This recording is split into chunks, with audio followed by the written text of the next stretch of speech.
right, we're live, everybody. Welcome to Nerds Night Network. Another session. I think the last session of the night. I think. I'm not entirely sure. You'd know better Eric than me. McHale? Isn't Eric doing Oh, one Eric's after this, right? So Oh, good. yes, We have a place yes. to go after this. Eric's going to be hosting the Hot Drop, Hot Drop. which is going to be super cool. Here we go. We have some friends coming in. Sketchbook Kate, Valorville. Welcome, Priscilla. Welcome, everybody. So we have a special session. I can talk to you about this stuff all the time, Jason. Welcome back to Geek Together. Thanks, man.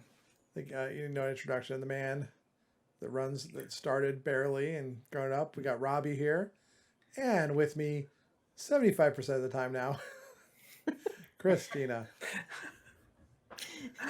We were all just hanging out in the Tough chat. I went over there for a little bit, the Tough Live, and it was cool to see how many people were there celebrating. Tate was there, Rookie of the Year. Austin was there, I think, for maybe the first time. I'm not sure. I think Chris is on Cloud 9, right? Chris Bernardo. That's awesome for him. Like, so happy for him to get Hall of Fame. I was joking when I left. I was like, now all of your eBay prices are up by 20% now. Yeah. They were teasing him about his Fanta clown. The price is going through the roof. Going through the roof. It's hot now. Yeah. All right. It's here. Now people care about it. I'm gonna tease this at the beginning of this because at the end sometime during, I mean, we have a giveaway here, which you know what? It's rarer than anything you're probably gonna. Well, maybe the Protos, but if they give away Protos, we can't do it. But just as rare and maybe cooler than most things you win on the Funko stream right now. I'm just saying you're in the wrong spot because this is special. We have a barely. That's it. Flip side. What was the LE on this one?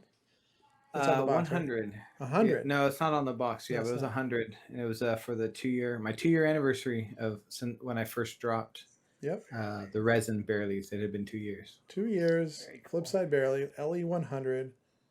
Right now, bots would crash the site to get it, and they tried actually.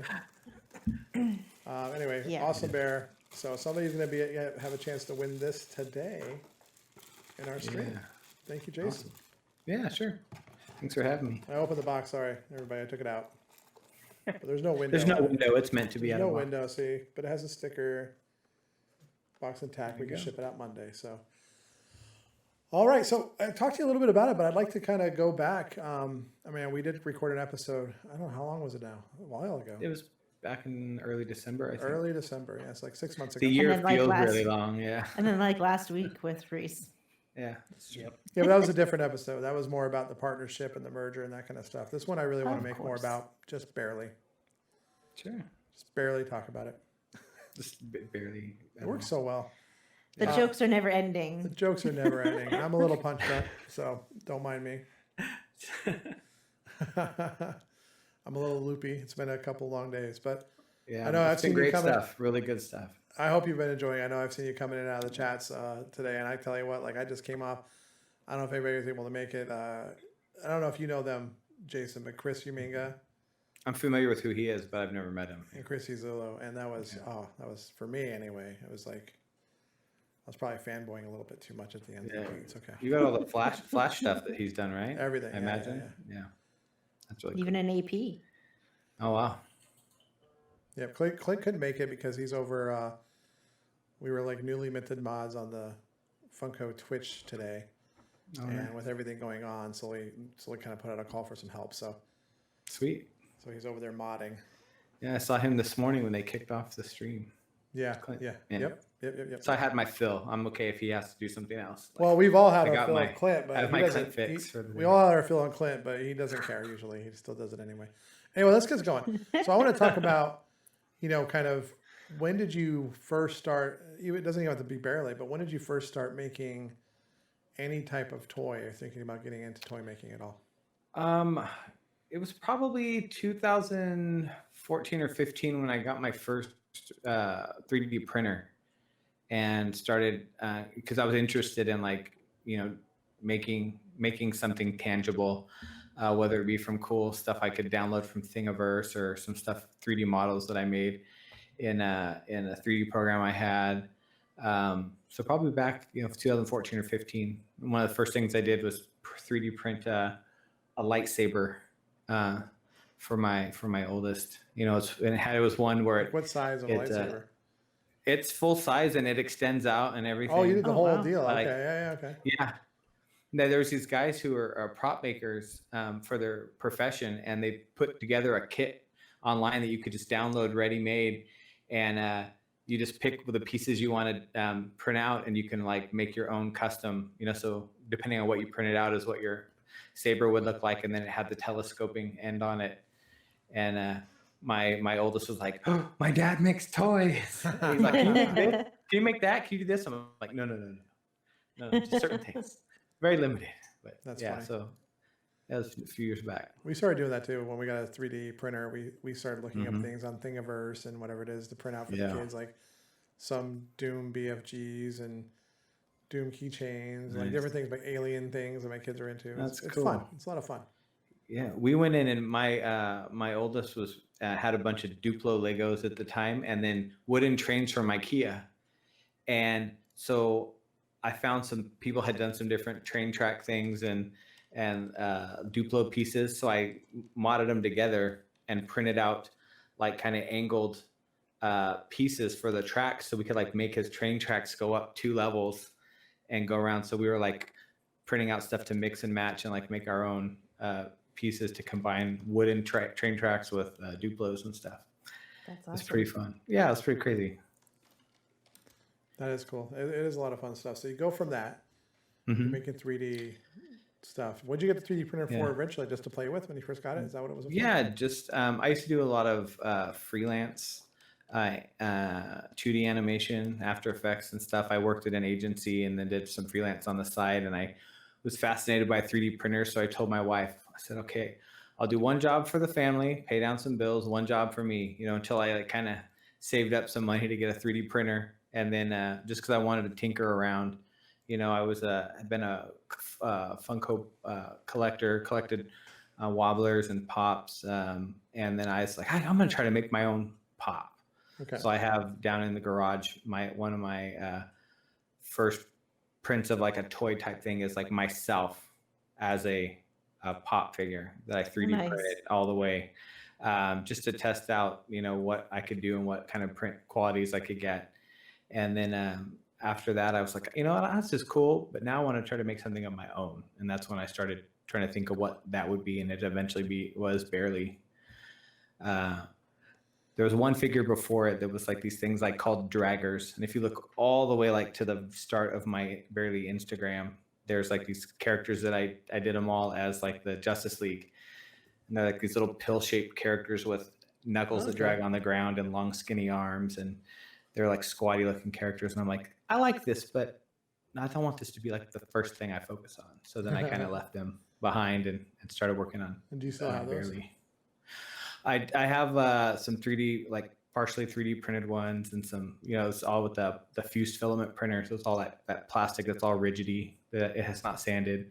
But I have the files, and I actually have probably going to do some resin casts of some of them here in the future. That'd be cool. Just to do interesting to something see, a little different. Yeah. That'd So be neat. I'm sure they'll pop up on Instagram. So we have some people here in the chat that joined us. So Priscilla's here, Sketchbook Kid. I probably should know who that is because they're around everywhere. Steffel, Jessica's here, Chad's here. Oh, hey, Nice. hey, Bean, how's it going?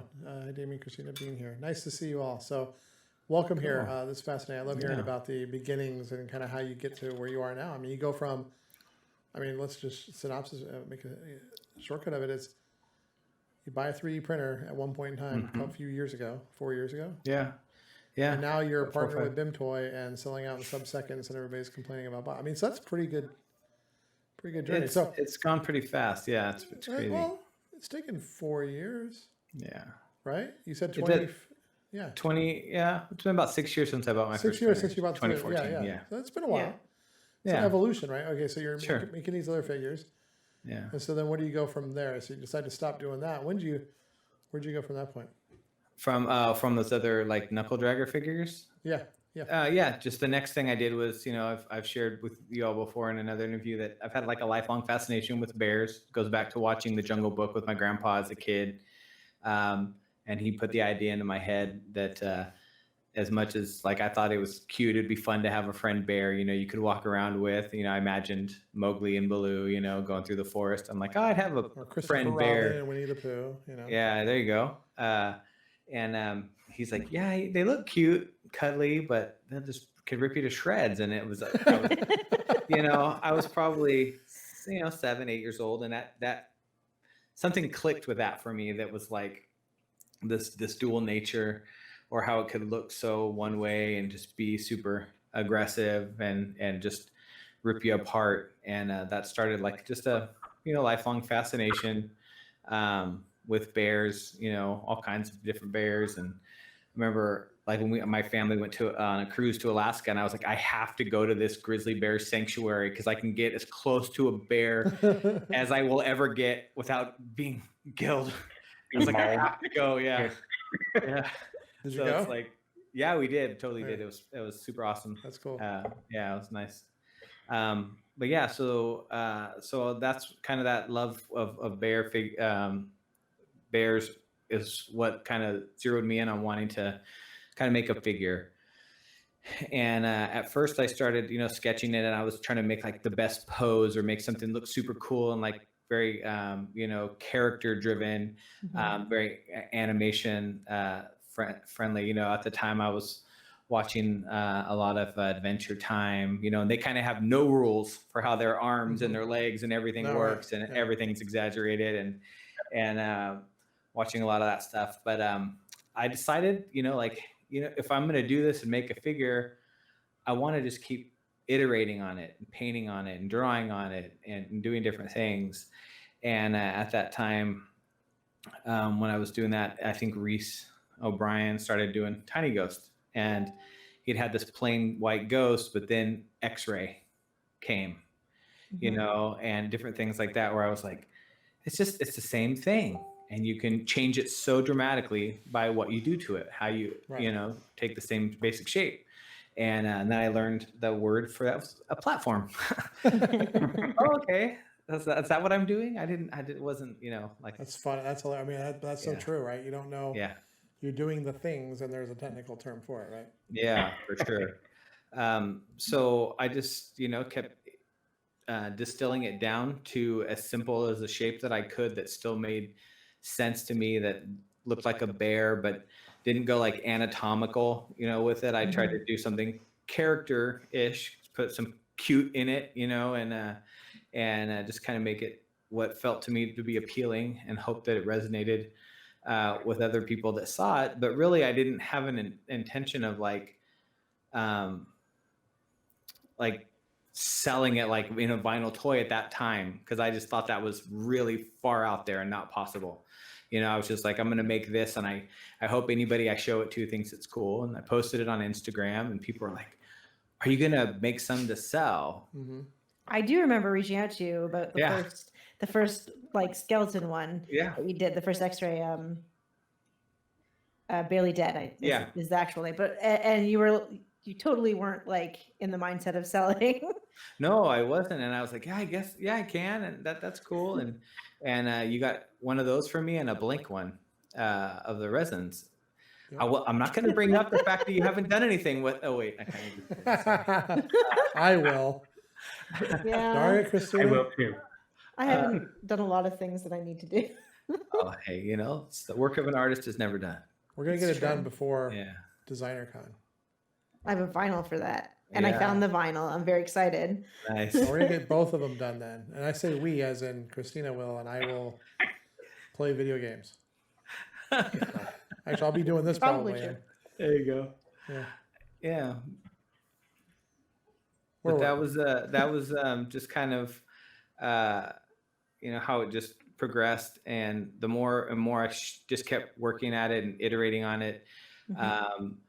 I made my initial molds, and then I was like, oh, there's this thing I don't like about it that I have to correct for every time. Maybe I can learn more about doing molds a different way, and go from doing like a single, they call it dump mold, where it's one solid piece and you try to like peel the figure out every time, to doing like a 2-part mold, to where you just have to sand the seam lines around the edge wherever you've created those, but it's a lot easier a lot of times to clean up than it was to do having a giant seam up the back of the bear, where sometimes it made like a ridge that's uneven. So then you're changing the shape of your figure to try to clean it up. But yeah, so I just kept working at it. And then people said, you're going to do vinyls? And I was like, no way, that's super expensive. And, then I started hearing people like Connor from Abominable talk about, how he jumped into it. And then other people that I reached out and saw that they were independent people and then just started digging in and doing the research. And then I shared with you all before that the year worth of time that I really researched it, prices really started dropping and minimum order quantity sizes started dropping for factories. And it was significant. I remember you telling us it was like less than half. I mean, it was. Yeah. They were first the factories were telling me, oh, no less than 1,000 pieces, no less than 1,000. And then all of a sudden the factory was like, we'll do 100.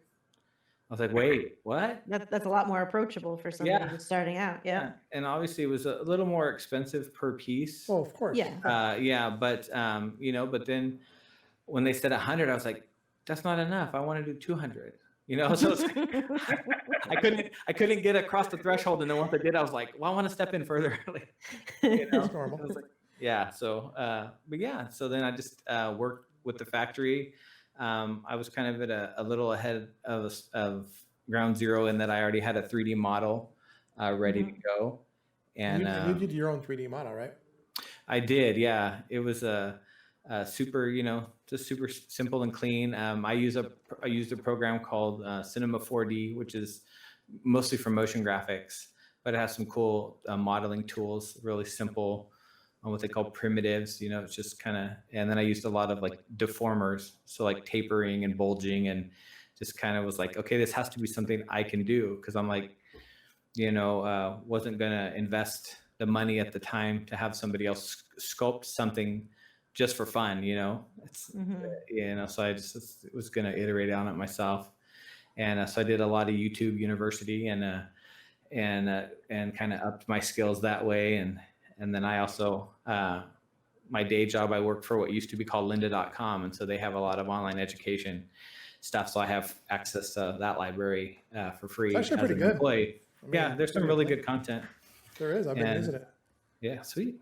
Yeah. And so just a lot of trial and error and a lot of pile of print errors because I rushed it or I didn't pay attention. But so it was a process. A lot of times in the evening. I'm lucky that my wife likes to wind down by reading and stuff because I'm like, okay, you read and I'll go out in the garage and tinker around with stuff. And so it was cool. I'll turn my mic up. Can you hear me better now, Robbie? Yeah, that's better. Yeah, sorry, I was leaning too much back. Sorry. Cool. No worries. Yep. My wife works a lot with resin and casting stuff, and actually worked a lot with Christina on some stuff in the past. So resin is some of the nastiest stuff to work with. She hated it. So much so that so much so she doesn't even do it anymore. Yeah. It can be quite a mess, and it really is something where if like some idea has to like spark or be like the interest in what it'll come out like has to be higher than the fact that it's just messy and you have to mask up and wear gloves and just get out. It's like so sometimes I'm like, I'll go out and cast. No, I won't. I don't want to do all that hassle tonight. So I don't. But yeah, but it's good. It's fun to do though. It's neat that you can kind of go, out and just make something that's tangible within, an hour's time or so when you've got your molds and stuff and you're casting. Well, your the figures that you sold earlier this week. Yeah. How long would those take you to make? Just one of them? Those are, I do have a process. It's called double casting, where there's like a figure inside of the figure. So what I did is I took one of my regular mini Bearleys, and then I just used a Dremel or a rotary tool and carved it down to make like a little skeleton. And then I made a simple mold so I could cast those skeletons. And so the resin, since those are all kind of like really rough and like feel very like like you've knocked them out of stone or something. They're not smooth at all. I use a resin that can cure in like 10 minutes for those. So for every 10 minutes, I can cast one of those skulls. And then the resin I use for the outside, because I want it to be really clear and not have a lot of bubbles and stuff. It's a slower curing resin that I put in a pressure pot, and it takes about an hour to cure. Okay. So, which gives you enough time to get the skeleton set and everything. Because you have to, I don't know the process of doing that, but you have to let it sort of partially set before you put the other figure inside the cast, or is it inside from the very beginning? It's inside, because I have a 2-part mold for those Motu figures. So I've got them just the right size to where they sit in there kind of just right. And when I set it straight up and down, it just kind of has worked its way. That's the trick with the double casting, right? The trick of the double casting, I've seen plenty of people do it, is getting the inside figure to not sink too much or go sideways. That's the danger. And how do you play with the resin casting? And it's an hour, and it can easily be. I've seen that. And that's a lot of the Francisco was talking about that on Wednesday night, which is that some of the first skeletons he'd put in there, and then they'd sink to the bottom or kind of go sideways on them or come to the end. They're kind of poking out almost. What kind of worked out in my favor is the part that's down is the head, and the muzzle of the bear just kind of sits there, in that, so it won't sink too far. And then that resin, that faster curing resin that I use, is a little more porous, so it kind of floats up a little bit.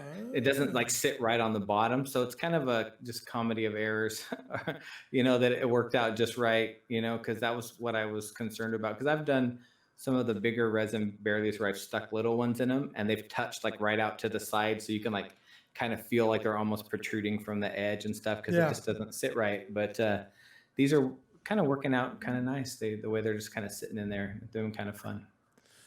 Priscilla actually asked, can you put glitter in it? Oh yeah, I have some that I've sold. I did one of the one that's supposed to be like Beast Man, and I filled it full of orange glitter, and it was pretty fun. But I've done some varying, I've done some varying glitter ones before. There's a really cool place online called Glitter Hippo that they sell these glow in the dark glitters that are pretty fun to do stuff with. So you can do all kinds of cool stuff, and it's neat to get like the really big thick chunks of glitter, because it almost sometimes it'll sit like kind of like feel like a mirror ball or something if you do it with some clear resin. So all kinds of stuff. Put whatever you want in it. That's true. Except water-based stuff, because I had a really fun experiment where somebody said you could tint your resin with paint, and they meant like an oil-based paint, and I put acrylic in there, which is water-based. So it just foamed and like came out of the top, and there was this big, like almost like spongy. I mean, it looked like a sponge, but it was rigid and hard because the resin all cured. But it foamed out of the top. Really. Yeah, there you go. Yeah, that's funny. So is there any? We know what the end barely looks like. Are there any like progression pictures of what maybe it started off with, and or just start off with a figure? Yeah, I think there are a couple sketches I have in a sketchbook somewhere. I don't even know where it is right now.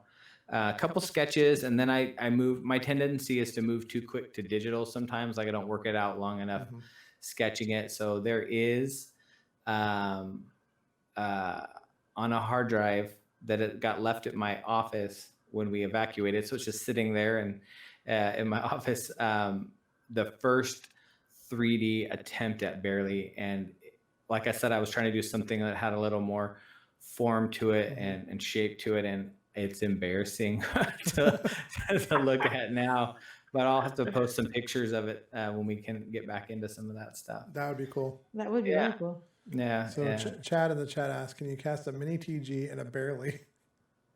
I actually won't talk about that.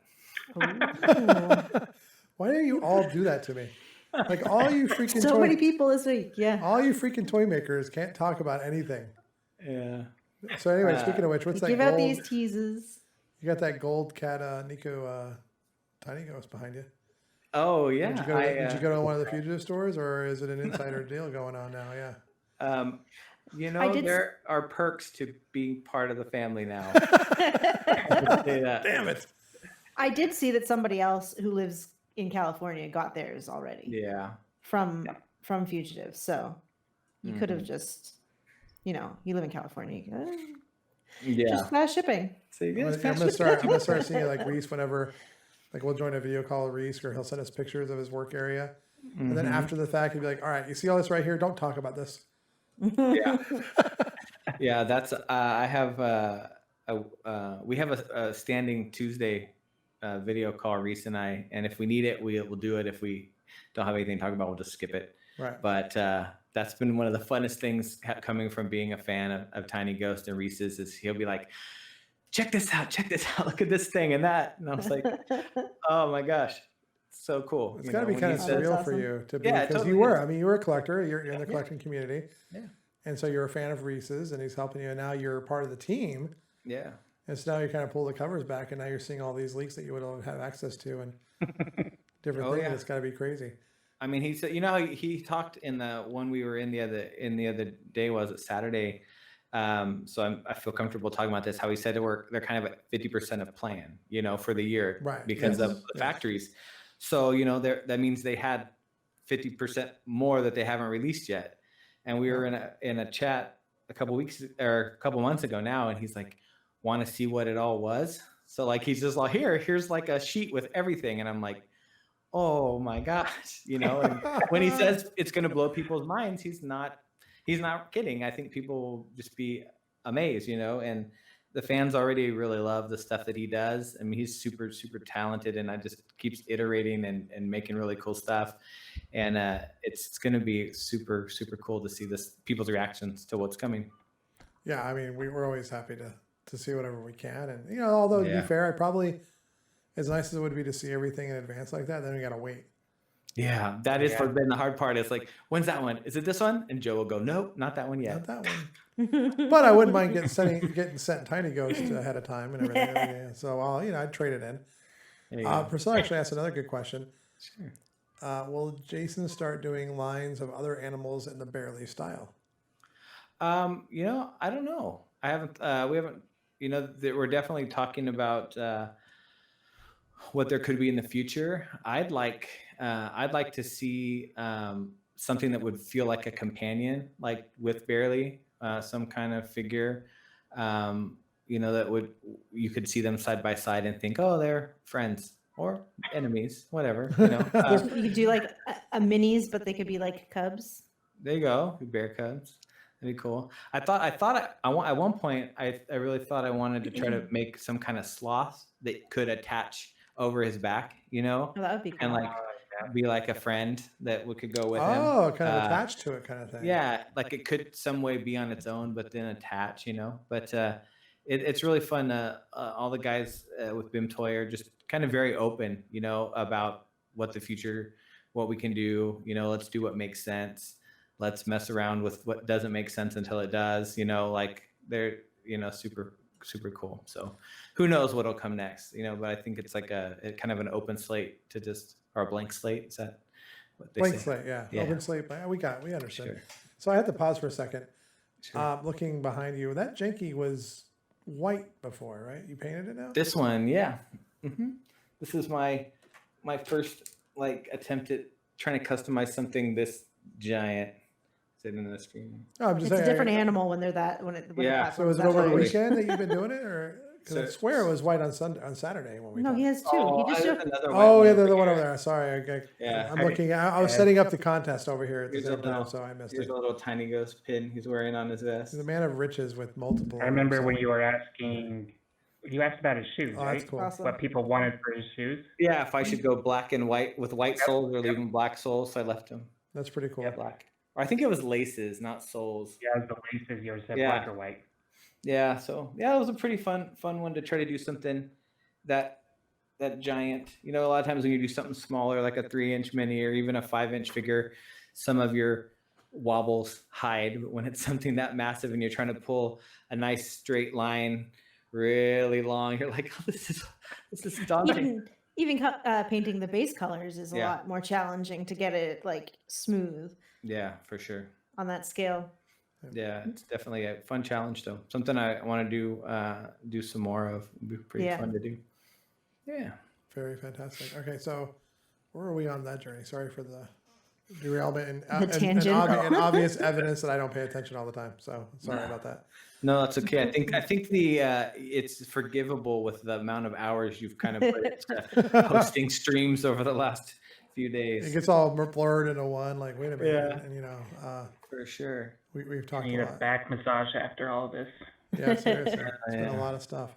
Yeah, man. Although I'm not complaining because let me tell you, and I think we all feel this way. Is like I'm just getting to talk to a lot of awesome people about cool stuff, and so if I wasn't doing this, I'd be going through Uncharted, which I'm playing a video game. So that's this is fun. This is good for me. That's fun, but I'm talking to friends fun. No, it's not the same as being in public, being at the cons, and doing the things. Anyway, so now you're going. So we got barely in that journey, and you're starting to make them. Mm-hmm. And I remember from the last episode, you got down to where you could do smaller runs, and you're doing. So why? I mean, it's probably an obvious question, but when you're looking at the designs, you kind of did an homage back to kind of your first Barely Dead on the vinyl, right? Is that where it came from? Yeah, that was the first thing that I had done on a resin was kind of that skeleton. If that's another kind of real big, bold, striking image that, I mean, who doesn't love a good skeleton on something? So those were people asked about those a lot when I did them. I ended up doing, quite a few of the hand-drawn ones out there. I just saw this week somebody in the collector group sold one of the original resin ones I did that it was, white body with the black drawn around it, the white bones, but it glows in the dark blue. Mm-hmm. Oh. And they sold that this week. And what did it go for? $350. Oh wow, pretty good. Yeah, I was you should make a bunch of those and sell them for $350, Jason. There you go. You can pump those out. It takes you 10 minutes with the curing. Oh yeah, sure, no problem. You have to hand draw them all, which is why I really was like, sort of going, I can't just sit here and do this and inhale Sharpie for hours at a time. But because people really enjoyed those, I was like, this would be a cool thing to try to do on vinyl, first. Mm-hmm. And so the first ones I did, I decided I was going to do those. And if I could get them by a certain date, I would try to get a table at Designer Con. And it all kind of worked out.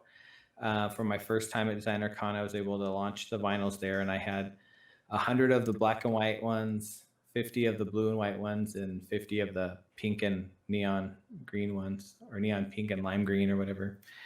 And those were just, people liked those and asked if there were going to be more. Mm-hmm. And so then I did, five additional colorways. One went with Plastic Empire, and then I released the other 4 myself. Nice. But now it's time to put Barely Dead to in the grave for a little while. And let him So you're gonna move on to a different thing, huh? Some different designs, some new looks. That doesn't mean it can't come back eventually, but I think it'll be fun to kind of have the first jump in with the stuff with everybody from Bimtoy. Leverage the really great quality of the factories they have due. Because I moved my production from the factory I was using to the factory they're using, transferred the molds over there, and just doing some of the different designs and stuff that I've kind of had in mind. If anybody's followed Barely for a while, I've done different stickers. So I have lots of different like sketches and ideas, and some have made it into stickers, and some have just kind of stayed in my back pocket, not knowing what for. And then was sharing some of that stuff with Reese, and he's like, we should do a vinyl of that and that. I'm like, we can do that? Sweet, let's do it. Now it's like the sky's the limit, right? Yeah. Well, it's a So little bit different when you're not funding everything too. It's got to be nice. Like you could just do this, and they're taking the bet. They're putting the finances behind making it happen, and they're selling it. yeah, it's really nice. It's a real treat to have that kind of be available to me, and because they're able to fund larger run sizes, you know, we can do more intricate things at a cheaper cost. You know, some more intricate designs are actually like cheaper per piece than doing the kind of more simple design stuff that I was doing. So it's a cool kind of stepping up to the next league, you know, out of a minor league ball, you know, to major league. Yeah. You know, it's how it feels. It feels like there's just a whole new world of stuff available. You know, Oh, super definitely. cool. So Chad wants to know, did you sell out at Decon? Have your exclusive? I did not. I came home with quite a few of the black and white ones. Probably half of the 50 blue and white ones, and then probably 10 or 12 of the pink and green ones. So, I mean, I was super happy to sell that amount of figures there. But then they went online and they just kind of sat online for a couple months. Yeah. And they were just up there and sitting around. And that's how it goes with those first ones, though. And people pick themselves later.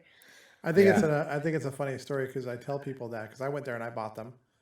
I didn't buy the blue one. I bought two of them. I bought the black and white one and the purple one at the time. But then I picked up some Bearlays and I picked up a He Bear and I had a bunch of stuff. Like I'm walking out like my arms full of Bearlay stuff. And the only one I didn't get was the blue ice. But I forget you gave them to another retailer online. I did end up buying it from them.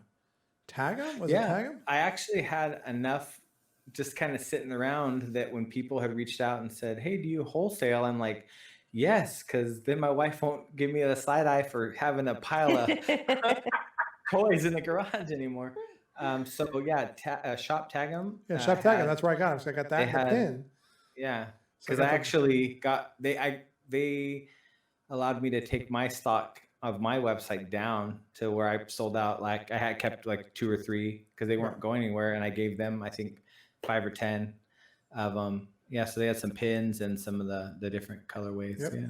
Oh, Priscilla here has a good point as well. She said that Artist Alley at Decon was in a horrible spot and that with very little foot traffic. So you did amazing, which was true. Artist Alley was way at the very back, corner where people weren't. We had to walk through like these lottery lines from punk drunkers and stuff like that were just constantly clogging up everything.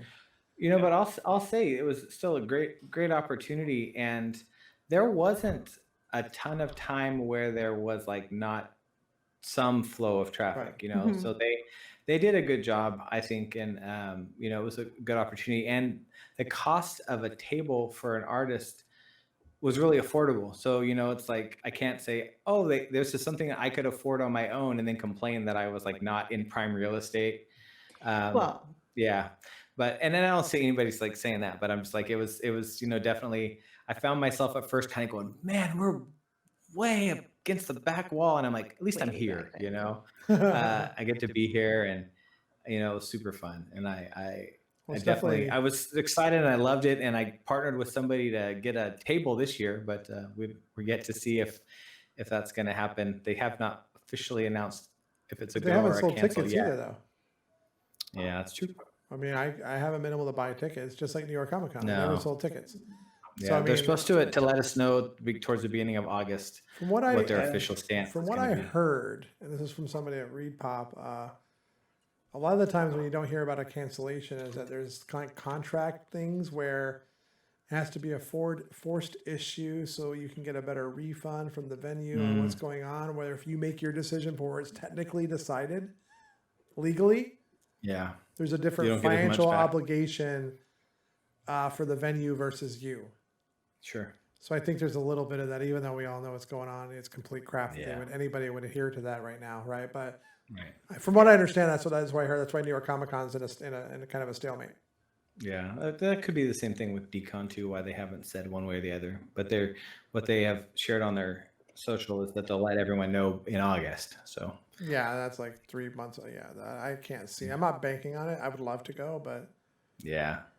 But even if you could go, would you go? You know, if I dressed up like the guys that came to get ET, You know, Oh yeah. I might do something like that It's a instead of hazmat suit. Yeah, that's or what we go need, for yeah. Or a what is it spacesuit. in Back to the Future, Yeah. where he's Darth Vader from the planet Vulcan. You know, he's all in his. That's what Oh he calls himself. yeah. Could do a Hasbear there. There you go. Chad, I don't think you need NYCC to make it. There's no way that's happening. I mean, I would bet on it. No, I don't think so. No way. I mean, that's in October. Yeah. And they haven't sold a ticket. And still ground zero. Well, now Florida, I guess, is worse. But yeah, still a bad place to be right now is New York. Sure. So actually, I like this Priscilla questions. The real questions here. Is Jason considering doing any other conventions for 2021? I mean, is that something that obviously has changed now that you're part of Bimtoy, right? Yeah, I think outside of Decon, you know, the guys have said, you know, in any place they have a presence, you know, stuff that Reese has gone to, some of the different cons, ECCC, New York Comic Con stuff that they said it's not an expectation, but it's an invitation. You know, they don't ever want to feel like you're saying like, you know, you have to be here. You know, family comes first kind of thing. But Yeah, I can't for see sure them running that way. Yeah. Yeah. Yeah. But yeah, so yeah, I was totally, we were actually had already talked about, you know, meeting up really for the first time at NYCC all together. And obviously that's not going to happen. So that's one of the things I was most bummed about, other than just, that would have been my first time going to NYCC anyway. But then getting to do it with those guys and getting and see them would have been really cool, but it'll happen. So based on being part of it, I should have asked this the other night and I just forgot. Does that automatically mean that Fugitive get con exclusives or barely? I was just thinking that one too. Is that like an automatic deal that covers all licenses, or are there chances for, like, you know what I mean? Like, I'm obviously it could be a very personal question to the business, but yeah, I don't think I'm the right person to answer that question. Oh, okay. I assume, but I don't know. Yeah, I do know that they're, you know, it's always been a really good partnership with Fugitive for Bimtoy and stuff. So I'd be happy to do something similar. I mean, if I were a retailer, hypothetically, I would want the barely license because it's like you're pretty much guaranteed to sell out and exposure to everything you want right now, the way the market's going. Yeah. I mean, any of those products, right? So barely, Chomp. I mean, that's why when we talked to Plastic Empire the other day, he's just trying to collect. He's like making bets everywhere on who the next up and comer. Like, you know, he's working with Berserker. He's got Chomp. He's working with Sket now. I mean, everybody's just trying to figure out how to drive that. I mean, that's like the big thing. Is like, what exclusive can we get? Sure. Because that drives sell through and it drives exposure. Yeah, and Dustin is a super great. He was the first. Plastic Empire was the first, you know, kind of online or exclusive that I had done with anybody. It was supposed to be for ECCC, and so that was, you know, that was fun. He's a super great guy. It was fun to do a barely release through there. You know, it was the Emerald Exit, so dark green with the light color bones, and it's fun. And I'm kicking myself for not trying to get more than one for myself. You only got one?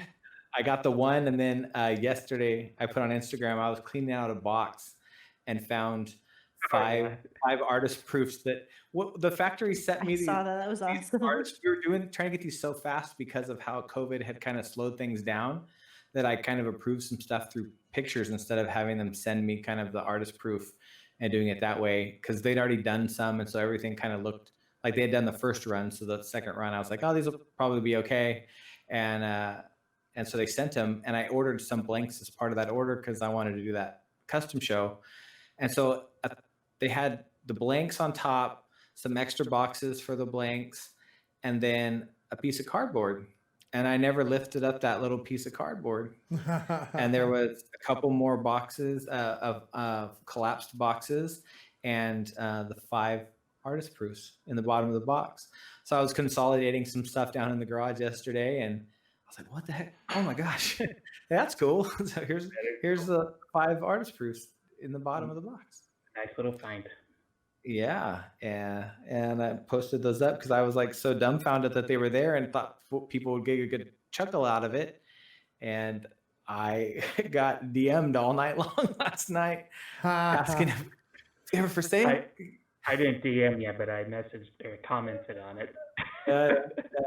I definitely don't. I never. I don't mind that. I love that people ask, and it's funny that when people like say things like, "I bet a ton of people are asking you," and I'm a ton of people. So are you gonna sell it? You know, they're like trying to That's find me. clever ways. But I hope you Yeah. know I'm always me and good spirits. Oh You yeah, know? yeah. So I'll That's go that's on there. I always miss your Instagram drops like every single time. It's like, Yeah. and so the process works. So I just kind of make fun of it at this point. You know, Yeah, 'cause yeah. it's really cool stuff, and I'm like I can't buy everything, you know. So Sure. you know only halfway serious. Although you are making cool things, and if you're making like barrel tours, you know. Although Yeah. I have to show this piece here to everybody. Look at this. Is it gonna focus? I don't know if it's going to focus. Have you checked the glow on it yet? I have not. It glows in the dark. He just came in the mail Double today. cast, yeah. Barrel So tour it's- there. Yeah. How It's got like awesome this is that?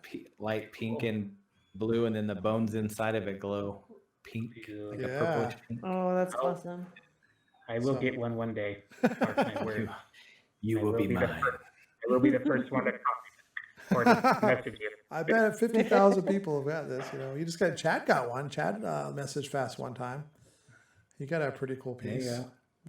if I remember correctly, Chad. Yeah, but it's really cool, and I think it is funny. So Chad's a good example of why I always say I never regret what I buy. Mhm. Right, because I went there and I'm like, okay, well, one, I know why you had your exclusive the more pink, purple, green one, the kind of the Joker colorway. I kind of refer to it all the Yeah. time. That was really cool looking, like the way it worked, and so it makes sense. You only had a handful when you left the show for that. Yeah. And Well, then, I think putting the Decon exclusive label on it, Oh, it Just- helps. that helped too, you know, and it was fun to be able to. They provide the opportunity that if you have something that you're just kind of debuting or selling there, they'll feature it kind of they have a page for that. So some people saw it on that page and came to the booth to try to grab them. So that was really That's nice. smart. That's smart. Yeah, That's a good way it's of a good marketing job. it, and plus it's something Yeah. exclusive there. Yeah. So that makes a lot of sense. But For that's sure. why you got to buy the things. If you're on the fence, if you just don't like it, don't buy it. But if you're on the fence Yeah. and you're like, I kind of like it, it's Yep. cool, go for it.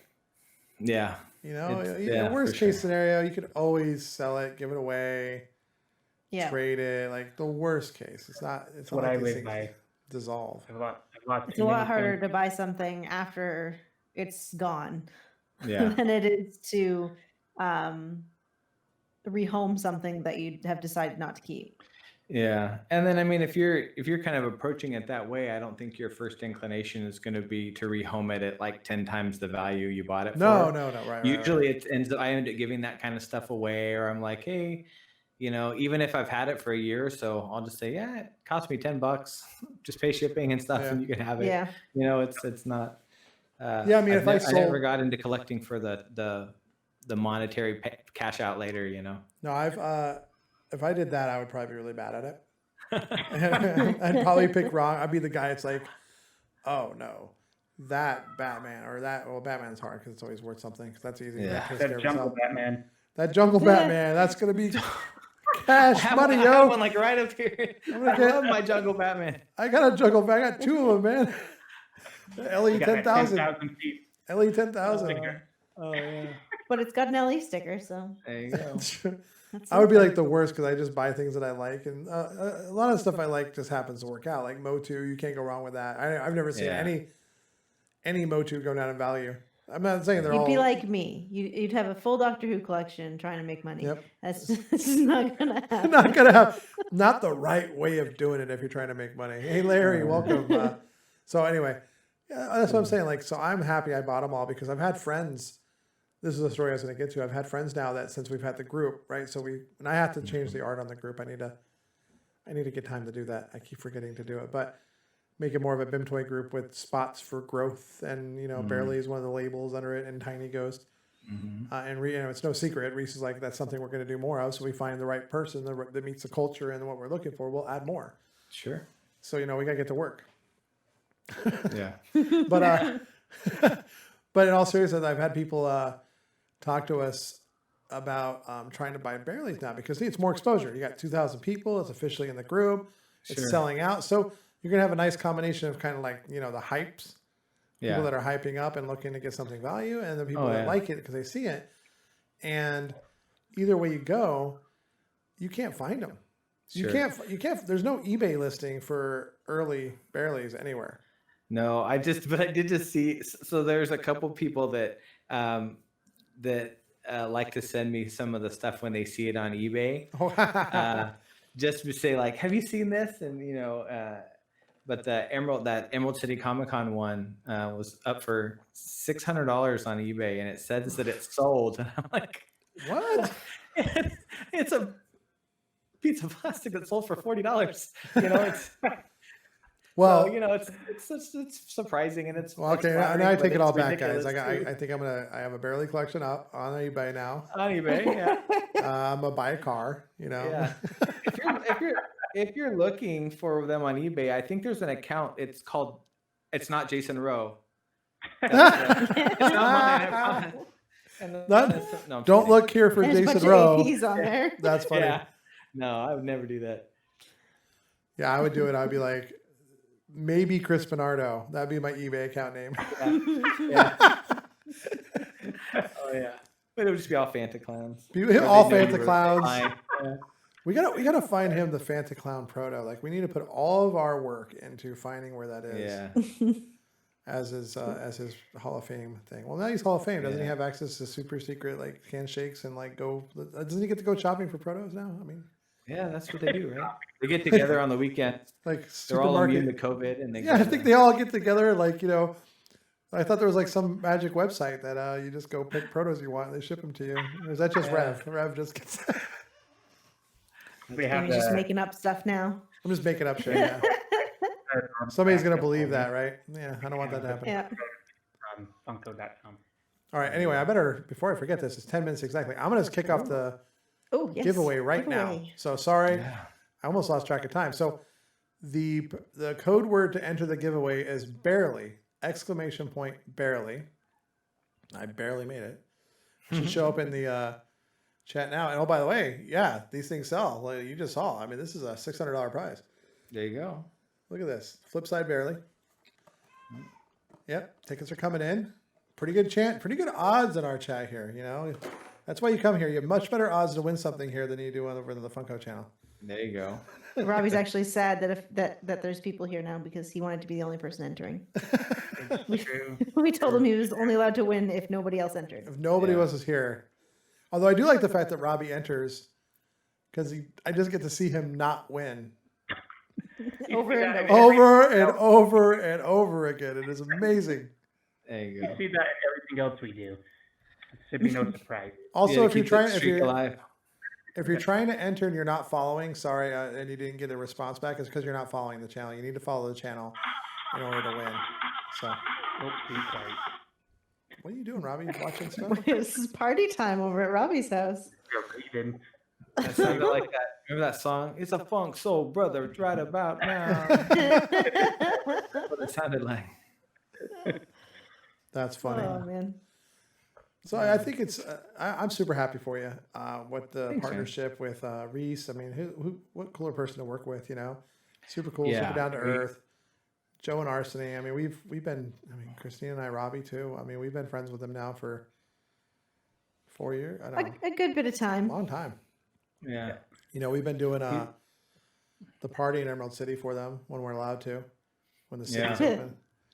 And then helping them out in New York and just working with them on a lot of stuff at the site. I know we're not an official Tiny Ghost site or Bimtoy site, but it's kind of the only one that they're all in. Yeah. I think it's as close as it gets without being official. Yeah, without being named. So we don't get as much hate of except for one time. I'll tell you guys a story. I'm going to leave the names out of it though. So there was one person that this is kind of a hilarious thing. They were doing things that somebody else didn't like. It's going to sound very vague, but the punchline will be funny. So I was asked to remove them from the group because they were doing some shady stuff. I removed them from the group, and then all of a sudden I started getting all these messages about, why'd you do it? And I was very honest. It's like, because you did X, Y, and Z, you may want to talk to this other person. You may want to apologize. If it's a misunderstanding, go clear it up. Mm-hmm. But when that person tells me to do something, I believe it. and I'm going there, and that's what I'm doing because I respect them, and we're gonna make. I got this long wall of text about how are you saying that you're an official representative of the Bimtoy? I'm like, I am a dude. I literally said, I am a dude that's running a free Facebook group for fans. Yeah. That's what I am. He's like, well, as He the went on representative. about his rights and Yeah, his I'm like, rights. You And don't I'm have like, any you right have to no any right. I said, I Facebook could kick you out with no reason. Like, I don't need to have you here. I just don't like your face. I don't know. You know, it's like, I don't have to have a reason. I don't have to explain. Like, it's funny how there's people in Facebook groups like, I should have gotten a warning. I'm like, no, there's no rules like that. This isn't a law. There's no like jurisdiction over a Facebook group.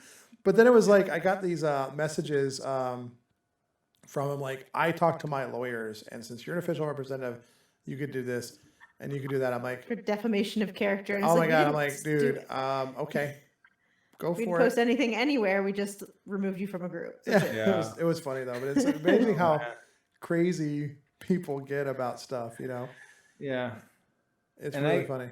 Yeah, I think if anything, just getting to know these guys at Bimtoy, Joe and Arseny and Reese, you know, and just the love they have for the community and how healthy they want it to stay. You know, they're super protective of what goes on. And, you know, I can't think, you know, like I know Reese has told the story and it just blows me away that he sat, like he doesn't charge for doing doodles, if you know, as not at far as all. I know. Never. And he sat for 5 hours and drew for free on people's tiny goes, you know, And so people much so have, that he and had to people go will ice, complain. and he had to go ice his wrist because he, Yep. you know, drew for 5 hours with it straight, you know, and it's like you just don't hear of people doing that, you know. It's like you go to cons and it costs a pretty penny to take a picture with someone, and here the guy sits for 5 hours and draws for free. Yeah. You know, I mean, That's true. Yeah, and they You're just already care. paying for an autograph from people, and then they'll charge you an extra $10 for a selfie. Yeah, yeah. Well, it's amazing how much they still do for all the hate they get on every single drop. I mean, they're an amazing group of people. Yeah, they always go way above and beyond. Yep. Yeah. Definitely. Super I mean, that's part of the reason why we love it so much, and the community and everything like that. We try to keep the negativity out of there, you know. But you know, and it's hard because sometimes you see some complaints and stuff, and you go, it is coming from a point of love. You know, it is. You know, they're disappointed. Now, do they express it the right way? Is it productive? No, but you know, maybe I also feel like sometimes they're just kind of in it there. And maybe it's their tribe kind of thing, and they feel like they can complain a little bit. But sometimes people get out of control. I feel like there's a difference though between being disappointed and expressing that disappointment, and then the what I don't know how to put it. Some people go too far. They get they go personal, you know? Yeah. I think it's an interesting balance because there's such a community and such a family feel a lot in that group that I think we're the rawest a lot of times with our family. You know, we let our guard down the most and we just run at the mouth, and then somebody has to check us, and then we come back around and go, okay, you're right. I'm sorry. Let's hug it out. You know, so I think there's some of that, and people just feel like their guard's down and they just bleh. You know, you say, oh, I hear you. You're frustrated. I see that. You go sit in the timeout corner for a minute and take a And we do, and we have people come back. We should use the timeout button a little bit more, I think. And we have people come back and like, I'm sorry about that. You know, I lost my mind. You know? Yeah. So just for everybody in the chat, this is what you're entering the raffle for. You have 3 minutes and 12 seconds left. If you haven't entered already, the code word is !barely. You get 1 ticket. Pretty good chances here. It's the flip side, LE100, that marks the 2-year anniversary of Jason's first resin figure of this. So it's kind of April special. 1st. April 1st. That's right. It was My birthday. It was released on Christina's birthday. Yeah. It's a pretty cool figure. Yeah. Thanks, man. It's been fun. So I'm looking forward to, you know, I can say as far as resin figures that I'm working on now, I've got molds coming in for I've done it for a little while. I kind of paused on them, but the seated. I saw that. I little saw mini- somebody mini- posted the Oh, other I day, like an that orange one, one, yeah. like an orange clear one. Yeah, He did. yeah. He bought that one from somebody who'd had it for a while. Oh. But I'm going to start doing some of the seated ones again. Just because I think the interest in them kind of wasn't as much as when because I had started doing the Motu ones around the same time. But now, Oh, yeah. people are seeing those and going back on my Instagram or asking about them. So I'll probably start doing a few of those seated resin ones. It'll be fun to That'll do. be fun. And of course, the Motu, you can't go wrong with Motu. I mentioned that before. There's such a fan base. Yeah, Anything Motu. And you're a Motu fan. I am. I am. There was a question here that I want to get to from Eric from Vancer Toys. Yeah, hey, Eric. Are you still able to do collabs outside of Bimtoy? That's an interesting question. I guess it would depend on what he means by collab. Like if somebody sends me something and I paint it, I've done some of that recently, those kind of things. But as far as like partnering with any, store or any con or any stuff, I just send those inquiries straight to Joe and Arseny, and let them work it out, and then they'll let me know if something's happening. I mean, it's probably, you probably, if you're going to try to make like a collab in the sense like you're going to release somebody's colorway, well, yeah, that's a bigger deal. But if you're going to do somebody's going to send you an item to do a custom one-off collab for a show, that's probably something you can do. Oh yeah, definitely. That's stuff. If you guys have seen those toys, Little Sank. Yes. I sank toy. Yeah, they sent me 3 of those, and I've finished 2 of them, and I've got 1 more to do. And those are super cool. Super honored to work on. I'm saying super a lot, but really, really honored to work on those and have them send me a couple of those to work on, and I'll be sending them back to them. They're going to do a show with them, some type of show. But yeah, I love doing that kind of stuff.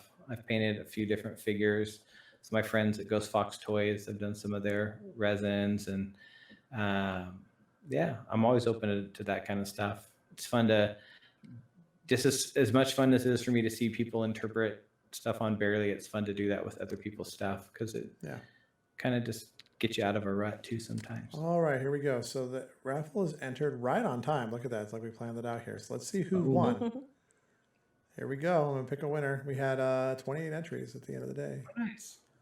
Not too bad. Haha, this is awesome. Ooh. Priscilla. That's awesome. Congrats. So sweet. I always like it when I see familiar names, when That totally. isn't Robbie. It's not. Oh, did you enter, Robbie? I didn't enter this. Oh, you didn't? Oh, too bad. I wanted to see you lose again. I like watching Robbie lose. It's really funny. That's so cool. So yeah, Priscilla, you know how to get in touch with me. Just send me a message and we'll get this shipped out Monday. We have a pile of stuff here. We've been giving away some pretty good stuff, man. I hate to be shipping out. Luckily, I already have one of these. Nice. Yeah, congratulations. Yeah, she did a great job on the stream she hosted today. That was good. I was with the podcasting one. Yeah, the streaming one. I mean, the streaming podcasting streaming one. one. Like, of course, it's streaming. Yeah, that was good. I was listening to that one for a while in between. I had a little bit more breaks today. In between, all my stuff was. Yeah, I saw you for maybe an hour. Yeah. But in between, even when we're not broadcasting with this Nerds Unite Con, we're working on the other side of it, trying to help out the other people that, scheduling it, organizing it, Honestly, I was spending most of my time today reaching out to all the new Hall of Famers.